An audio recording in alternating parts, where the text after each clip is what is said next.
If you've ever struggled with finding the time to grow your Etsy print-on-demand shop, or if you're not entirely sure how to maximize the time that you do have, welcome to part 1 of a new series where I walk you through the time blocking strategies I use to efficiently build my 6-figure Etsy print-on-demand shop in just pockets of time. What makes this different from other strategies you've probably heard about when growing a business from scratch?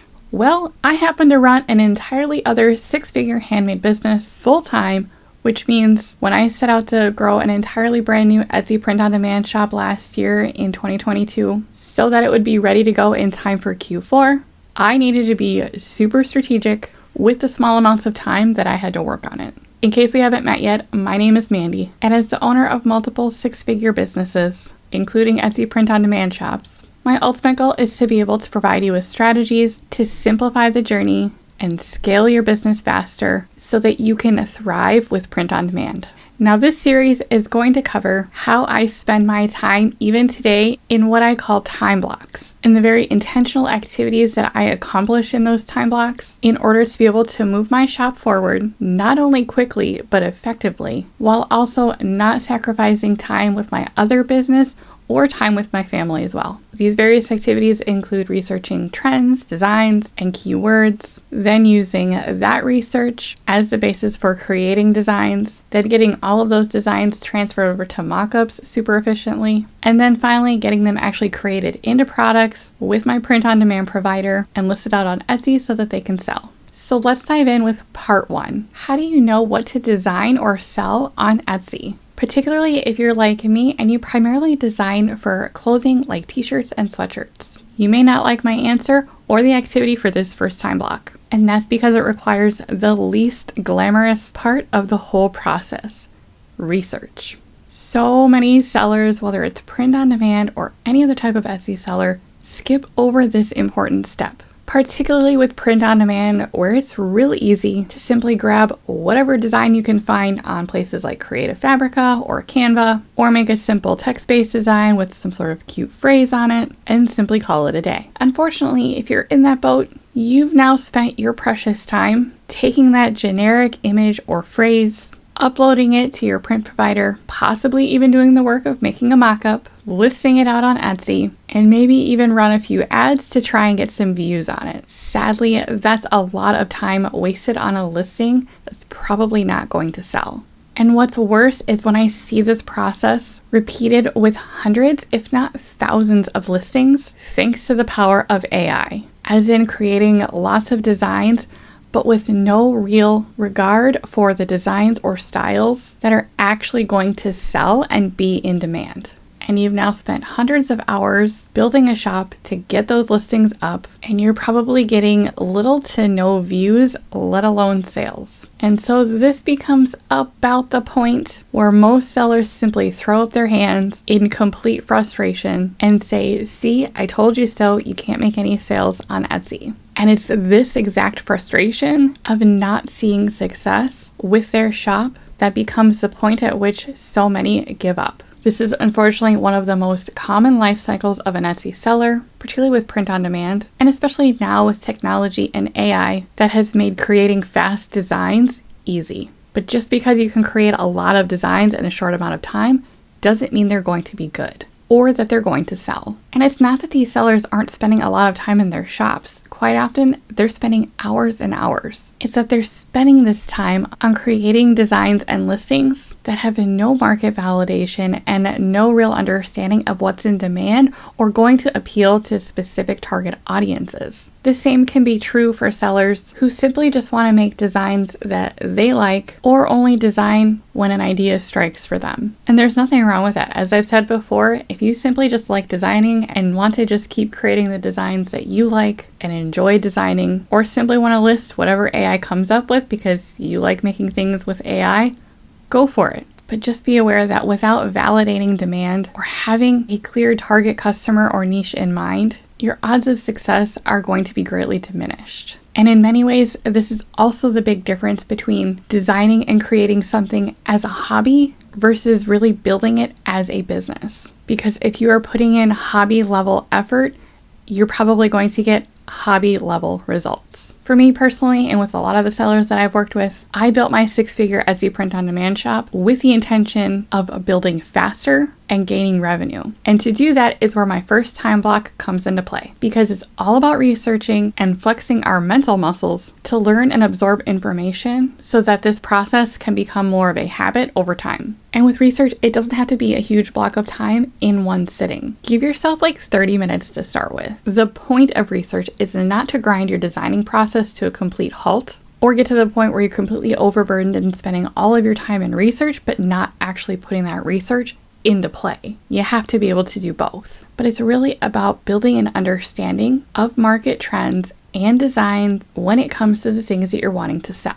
Ultimately, if you want to be able to make a good design, you need to be able to understand what a good design is, what it looks like, some of the traits that it has, as well as who your target customer is, so that you can have them in mind when you're designing, so that you can ultimately have listings and designs that will resonate with them, even if they're very simple designs in and of themselves. All of this goes back to the principle of doing the research ahead of time in a designated time block, whenever you can fit it into little chunks of time, so that when you actually get ready to design in a subsequent time block, your mind is already filled with lots of ideas and lots of information to draw from, so that you can actually design faster and more effectively in that amount of time. Again, for today's video, we're focused just on that first time block and how we do this research. So make sure you're subscribed so that you don't miss out on the subsequent videos in this series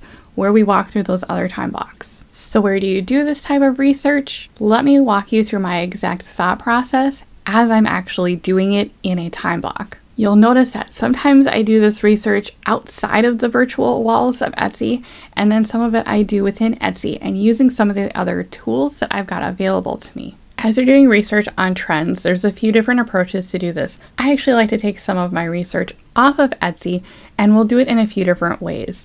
So depending on your niche, one of the places you can go is trends.pinterest.com, which is what I've got on the screen here.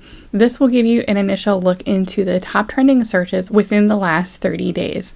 So you can see a lot of summer stuff, some festival outfits could be a great place to go as people are looking for clothing there. And then as we go down into the trending keyword searches, you can see what some of the big ones are.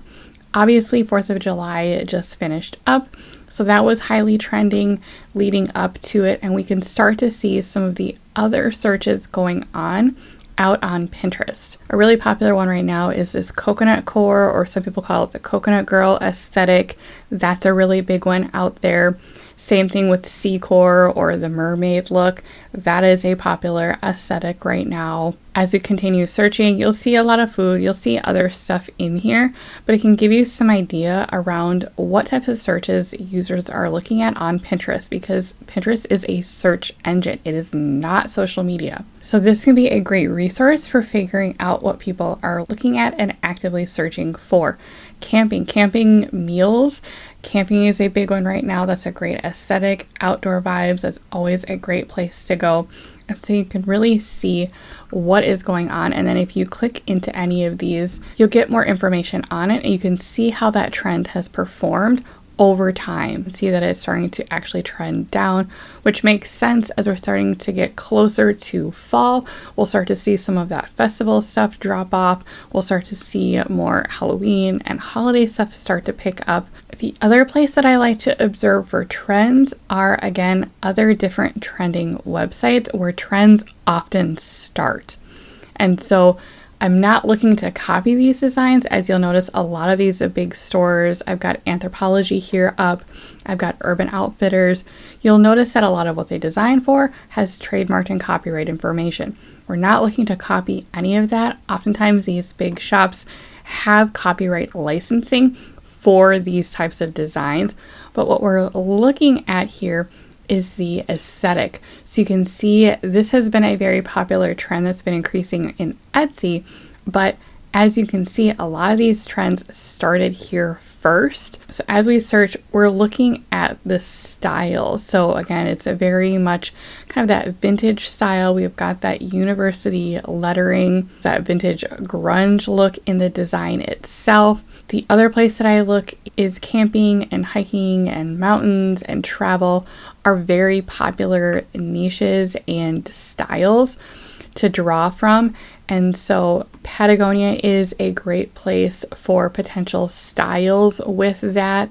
When we go to women's, quite often you'll see they either have t-shirts or they have specific graphic design categories. So with Patagonia, for example, they have a lot of that sunset look that you tend to see that's got that retro look to it. Even as we look at Anthropologie for fall, you can see that this prep look is going to still be very popular.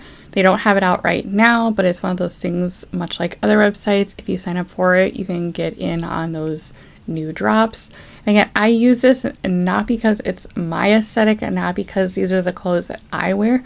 It's because it's what's trending in the marketplace and what a large audience is actively searching for out on the marketplace, not just on Etsy, but when they type in their search into Google, those same listings are coming up as well. So being able to understand and look at these designs, you can see it's got the retro font.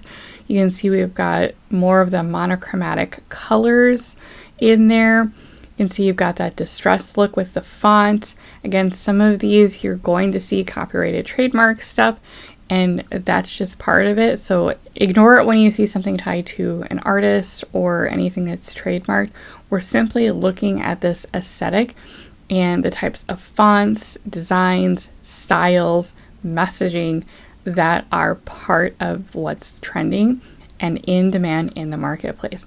So this is one way to do that. Again, we're looking at just scrolling, absorbing this information, letting our minds kind of rabbit trail and see what's out there, see what's trending, so that we've got something in the back of our minds when we're actually going to design. And while I'm not necessarily sitting down and creating a design every time I look at this information, I'm often doing this several times a week. I'm looking at websites, I'm looking at what's out on social media, I'm looking at Pinterest, I'm looking at these trendy websites because my brain is constantly absorbing that information and I'm constantly on the hunt for new ideas. It's the way my brain processes it. So I'm constantly looking for new ideas, new information about the market that I can use in my shop, and new ways to reach the various niches that I design for, whether that be teachers, whether that is dog moms, or whether that is someone who likes to hunt, or whether someone who loves to read books. There are all sorts of different designs and aesthetics that fit those different markets,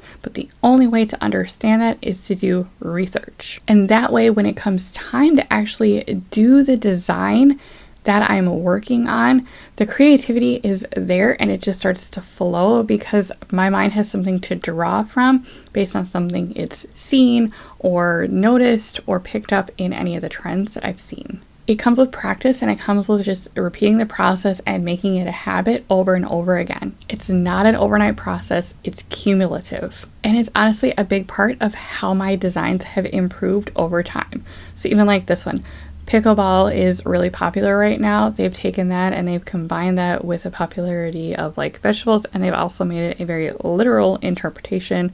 So again, just kind of funny things like that that stand out. Farmers market, university styles, travel, international travel, and anything to do with mountains, camping, lakes. I mean, there's all sorts of different directions you can go. And it's a matter of just kind of seeing what's out there and what you can apply to your niche and to your target customer. So again, with that, we're looking at designs, we're looking at font choices, we're looking at color palettes, we're looking at activities and hobbies and things like that people are actively searching for and engaged in that we can use as part of our design process. So let's say I want to create a sub niche for my shop. If you follow this channel from the beginning, you know that I created a new shop from scratch in a more niche down approach versus my other main shop, which is a much more general shop approach. I created this new shop specifically so that I could do tutorials here and not have anything hidden behind blurred out images or things like that. It just makes it easier to do that. It's also a shop that if you've seen the name pop up in it, I'm not worried about if someone goes and looks at it, because quite frankly, I'm not worried about the lowered conversion rates or anything like that, because I am just using this as a tool to help others and teach with. So for these time blocking activities, I want to create a sub niche within that existing dog mom shop. If you've seen me build it out, I've done it by different breeds, and so I still have room to add more into my sections. And so I want to create a new sub niche within there and target a different dog breed and create a bunch of listings within that section. So as I'm determining what approach to use for that, I'm going to hop into my next tool for researching, which is eRank. And while I have eRank up, I'm also going to have Google open, because one of the things I want to look at as I'm creating a sub niche is popular dog breeds in America. And so by doing that, I can actually get a list here. And one of the things that I've done in my dog mom shop, if you've seen it, is I have several of these breeds already in there, and I chose them based on doing research here from this list and then using eRank to kind of narrow down my focus and decide which ones I wanted to approach first. For example, I have a German Shepherd category, I have a Beagle category, I have a newer French Bulldog category, I have a few others that are in here. Dachshund is a very popular one for me, as is the Australian Shepherd, or Aussies as they're often called. So I've picked from a few of these already. So I'm going to look at this list, get a few more ideas. I kind of want to go for more of one of the bigger dogs. So let's try that out. We've got Labradors. Could look at some of these other breeds. So then we're going to head over to eRank, and let's start with the first one. Let's start with Labrador, and we'll just run that search. And so we can see, even with a basic search, there's a decent amount of searches. There's also pretty high competition, even with just the general term. And if we scroll down here, we're looking at different search terms. So with eRank, the beauty of that is I can type in a broad general term, which is generally how I start them. And then as I get into related searches, it can help me identify some of those smaller niches or keywords that I can potentially use as I'm progressing towards a design and a listing. So that was one option. One of the other ones that we saw was the Bulldog. If we run that search, we can see that one has even higher competition for a general term. The French Bulldog is a little bit more narrow. As you can see, that is one that I've designed for in my shop. It's got lots of different searches. And so there's a few different ones here. Let's try a Great Dane and see what we come up with on that one. So here's one where, again, we can see we're making progress. So there's still a lot of searches, but compared to 40 and 100,000 plus competition, this is much lower. 14,000 still seems really high, but when you're getting on average over 1,200 searches in about a month's time, that is still very high. And we can also see the information here too. When we look at search trend data, we see not only Etsy, which is seemingly decent, but when you compare that to Google searches, which are also important because Google crawls Etsy as well, you'll see that searches are very high there. So that is a great potential one to look at. And then let's try one more. Let's try Doberman and see what that breed comes up with. Same thing here, still at about 1,200 searches and even slightly lower on Etsy competition. And if we look at Google, their search is even higher. And again, this is a broad general term, so this is just a generic Doberman search. That's why Google searches are so high at the top. But again, you can see even with that general broad term, the competition is already starting to get much lower. And then if we even look at Doberman gifts, which is another potential term for us, we can start to identify early on some of those potential keywords that we'll have down the road. And remember, we're just in the research phase here. So we're still just looking at this whole concept of researching not only the market with the websites that we looked at for the design and style piece, but also the actual demand for what we're seeing in terms of searches on Etsy, as well as competition. So as I'm an E-rank, one of the things that I like to do is, you can see I've got this little list on here that says dog mom. This is one of the keyword lists that I've created within E-rank. And then what I do is, as I find these keywords that I like and want to potentially use, I can click this little star and it's going to save it to that dog mom list. So maybe I want to create an ornament. I could have something along those lines. These are all going to be interesting and helpful keywords I might want to refer back to down the line. Same thing with this sweatshirt, because again, I do a lot of apparel. So we'll take a look at these. So I think because this has great search volume as well as lower competition, let's go with Doberman as the sub niche that I'm going to use as the basis for the rest of this series of time blocking. So what I'm going to do then is, I want to understand a little bit more about this breed and the types of things that might resonate with owners. And so one of the things I like to do for dogs, for example, is I want to know, is there a common nickname for Doberman? And so is there anything obvious that stands out? These are obviously just actual names. Is there an actual nickname? So common nicknames. Dobie. Okay, so that is one thing that I want to have in the back of my mind, or often sometimes when I'm doing this time blocking, is I'll just keep a running list of keywords, ideas, designs, anything like that that's going to give me cues and help me remember in the design process what I might want to incorporate. So Dobie might be one of them.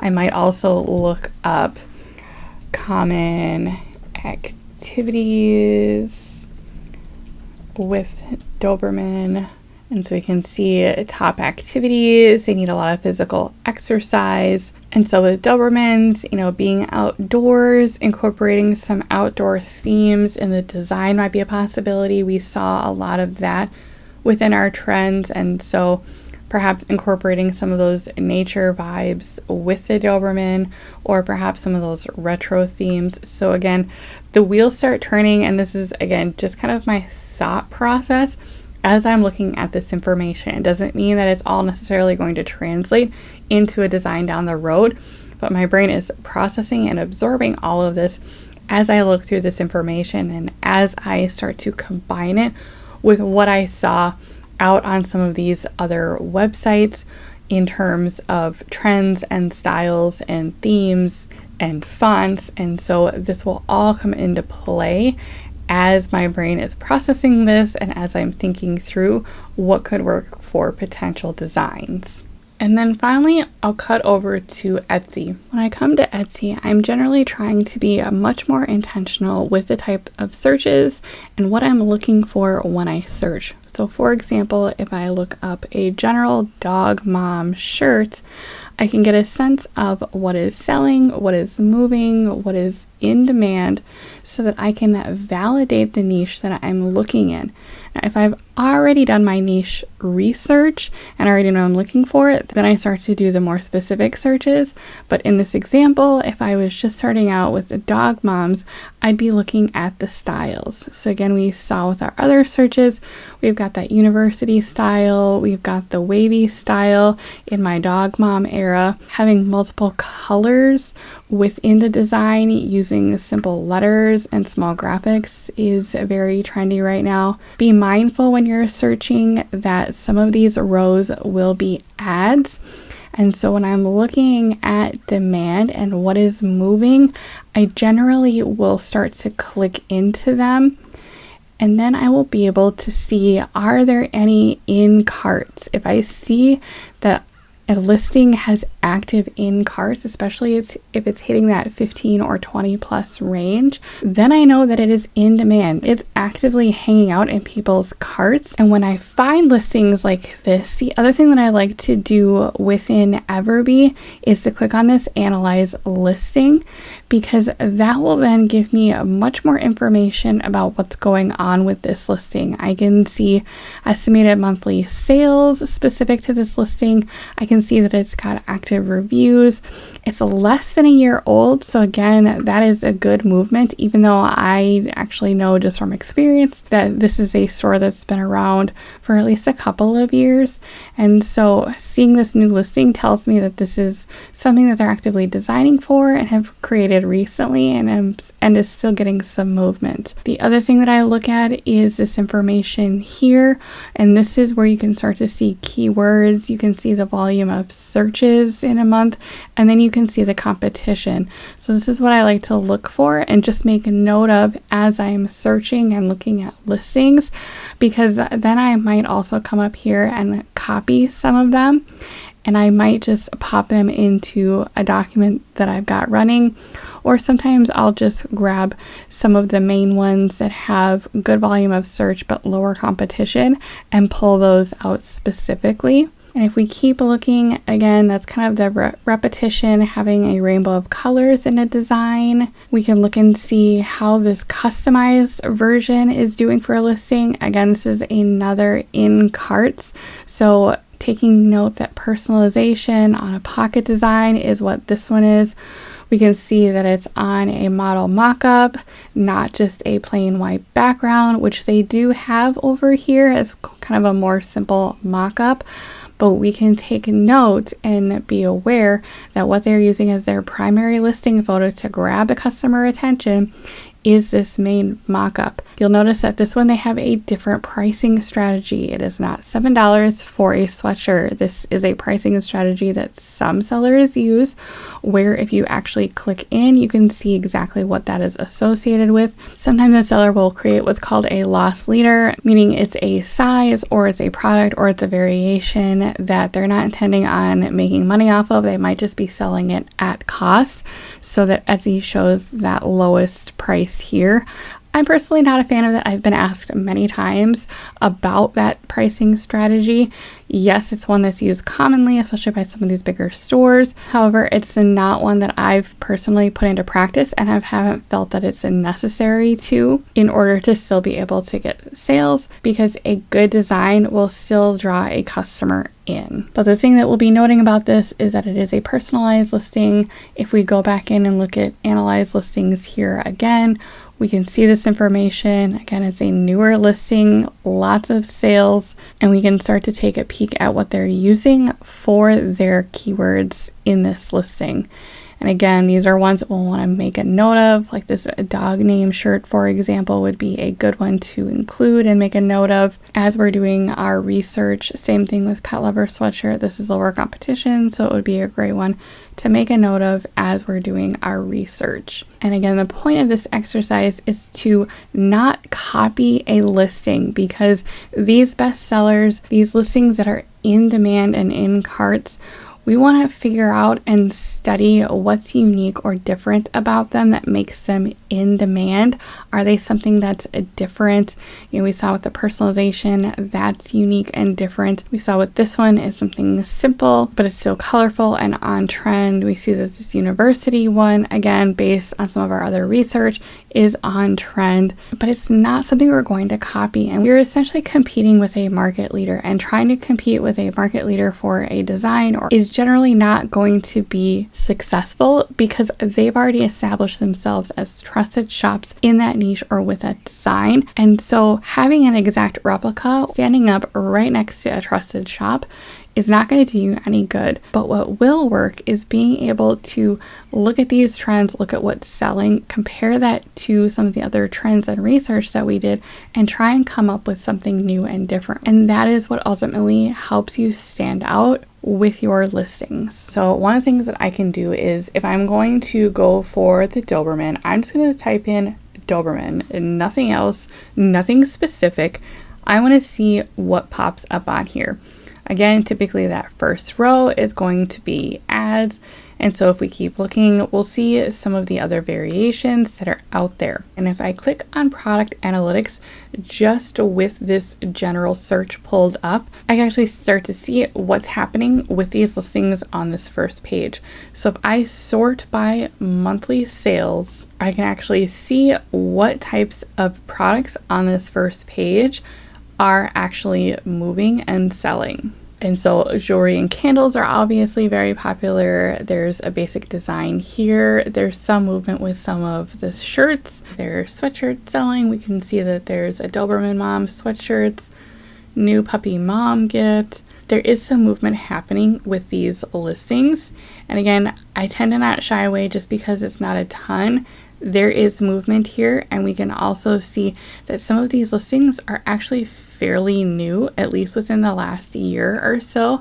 So this is a good sign that for this niche, there are people out there searching and buying specifically for Doberman items and Doberman gifts. And so that is a good sign. Then what I do within Etsy is I want to look at some of the other trends that I saw on those other websites and potential demand for themes. And so for example, maybe mountains in it, if we had kind of a hiking or running style theme. Dobermans like outdoors and they like a lot of activity. Is there somehow we can play into that theme? So I'm going to go to product analytics, and then I'm going to click on monthly sales and sort that by the top. Again, we'll get a few different mock-ups in here. That's okay. I want to specifically look at listings that aren't as old. So if we look at this one, this is a flower shirt. So again, kind of that wildflower nature. It gives it a little bit of that vintage cottagecore style. An interesting concept would be to combine it with states. So if we have dog moms in popular states, for example, Colorado or California or Texas, those tend to be states that come up in a lot of bigger searches that have lower competition. So there's a few different options that we could play around with there. So here's another one. We've got kind of that boho wildflower outdoorsy farmers markety style, anything in very much a vintage or outdoors. Again, Rocky Mountain, kind of thinking about Colorado is a potential, incorporating mountains in there. I'm thinking about it in my mind, combining a dog mom who also loves to hike or be out in nature. I'm thinking about how we can cross niche this with designs and themes that will really resonate with a variety of different audiences. So again, when I think about thought process and just you're really getting a passenger side view of how my brain works as I'm looking at this and as I'm thinking out loud in this research process and thinking about the directions that I could potentially go with this. And so the last thing that I'm going to give my brain more information to chew on is to actually look towards AI. But I want to use it in a very specific way. So I'm here in ChatGPT, chat.openai.com, and we're going to give it a prompt. We're going to say, what are 10 interesting things to know about Doberman Pinscher owners? And then we're going to let it chew on that for just a second and let it come up with 10 different interesting things. And the reason I'm using this is because I'm going to, again, make some notes, and I'm going to have some ideas that I can use to fast track the next time block. So the next prompt I'm going to give it, I'm not terribly concerned about what's in here. I'm going to give it another prompt so that it works off of the answer it already gave me. And then I'm going to say, what are 20 trendy shirts designs that I could create based on that information? And then we're going to submit that. And here are a few different things that, again, we're just going to save and have as a potential as part of our research process. So as we can see, protector at heart, we could do something along those lines with having a heart in there. And then remember, we saw a lot of those university designs, so it's even got a Doberman University as a concept in there. Fit with my Dobermans around the whole active lifestyle, so this could even be connected to like a fitness mom who has a Doberman. Could have something along the lines of adopt, love, and protect. And so there are a few different ideas there. I might even say shorten these to shorts, catchy phrases, and see what happens there as it pulls together some different prompts. And so there's a few different ideas. Sometimes with ChatGPT, it's all going to come down to the prompts that you give it And so sometimes I will ask a few different questions like this, but again, sometimes depending on what the topic is, sometimes I get a ton of great results, and sometimes you have to play around with it a little bit. But again, this is just one of those other resources and avenues that I've used in the past to really help me come up with some different ideas and concepts, especially once I've already got in my mind either some themes or some design styles or trends. I've plugged in cottagecore in here before and asked if for some specific designs. I've plugged in the coconut girl aesthetic to come up with some different designs. So there's different ways that you can actually plug in information here. It's not going to go out to the internet and find new information, but if you give it prompts and if you tell it what you want to incorporate, ChatGPT can actually give you some pretty decent results. But again, you have to be willing to spend the time to play around with it and use it in a creative and effective way. So we know from that initial search that Dobermans have a lot of energy. They need to get outside and move a lot. So something around the idea of running or hiking or even swimming might be a way to incorporate that. But you probably noticed that when I ran the Doberman search on Etsy, there's not a lot of sort of unique designs out there. There wasn't really a ton that hit that retro niche.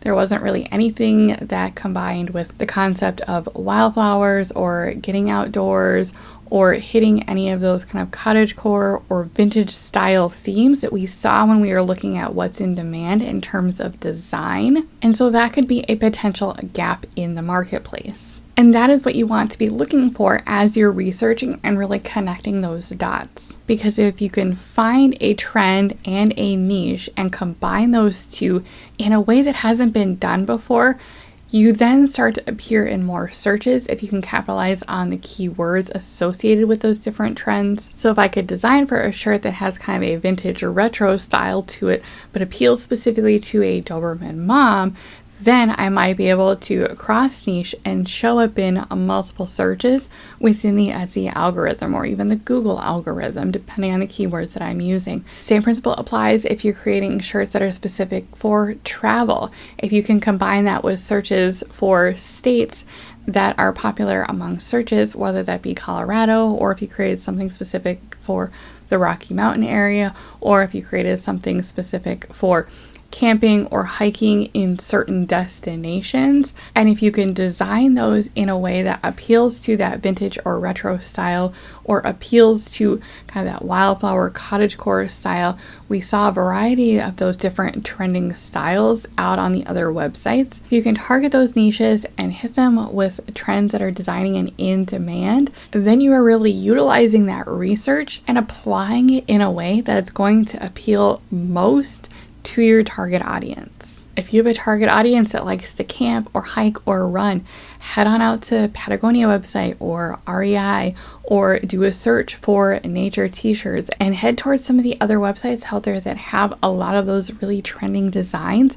And you can see right away what will do well. Quite often they mark them on their websites as bestseller, even if it's not on Etsy. Do that research and understand what is working and trending within your desired niche and even more so out in the general marketplace. And you can really hone in on what is going to appeal to your target audience. And again, this really becomes all about building habits and building information that exists in your mind that you can draw from as you're getting into the design. We're not here at this point to lock in any keywords. We're not locking in a design.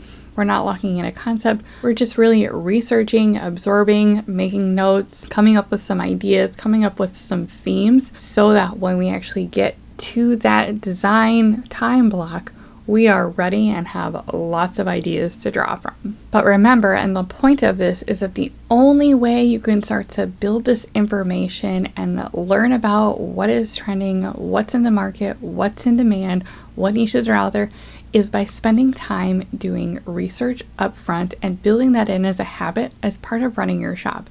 It doesn't need to be all day, every day, and it certainly shouldn't hold you back from actually getting to the design process and the listing process, but it absolutely has to be part of your habits so that you can understand the best places to be spending your time when it comes to designing and when it comes to identifying niches for your products. And over time, the more you practice it, the more you do it, the more your brain will start to really remember and identify those things that make a good design, that make a trending design, so you can apply them to whatever niche you end up designing for. So with that, I've now spent probably about 30 minutes or so in the actual process itself of using this time block to really spend some time researching and absorbing information about what I'm seeing in terms of trends, design, fonts, color palettes, all of that related to the actual design trend itself, and then combining that with a potential sub-niche for my shop and starting to think about ideas around how I could combine those two concepts. Typically in this amount of time when I'm doing this type of time block, I can cover a lot of ground because again, I'm moving at a generally fast pace. I don't necessarily spend a lot of time of questioning or thinking about what if. It's just think about it, kind of capture that information, that piece of information, and move on.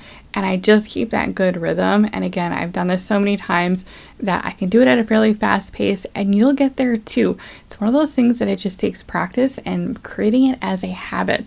A lot of times, if I'm sitting and waiting for a doctor's appointment, I'll have my phone out and I might just be browsing through and searching and seeing what's out there, seeing what's new, seeing what's coming out from some of these big retailers in terms of a new trend or a new design style, and then thinking about how can I potentially apply that to the various niches that I have in my shop, or how can I potentially create a new sub-niche for something that I've already got that's existing. And I wanted you to be able to kind of hear me talk through this process as I'm going through it, as I did in this video. Because not only am I now armed with lots of information about my target audience, which in this case is going to be those Doberman Pinscher owners, but I'm now also equipped with the knowledge around the styles and designs that are going to be in demand in the marketplace in general outside of just that niche. And by combining this concept of understanding the design and the trend and understanding what's going to resonate with your niche, you can become a designing powerhouse over time. This comes with repeated practice and developing this as a skill set in order to continuously improve the quality of your designs and your listings. It's not going to happen overnight. Your listings and designs will evolve over time. And so the important part then is as you're doing this information, don't just get stuck there.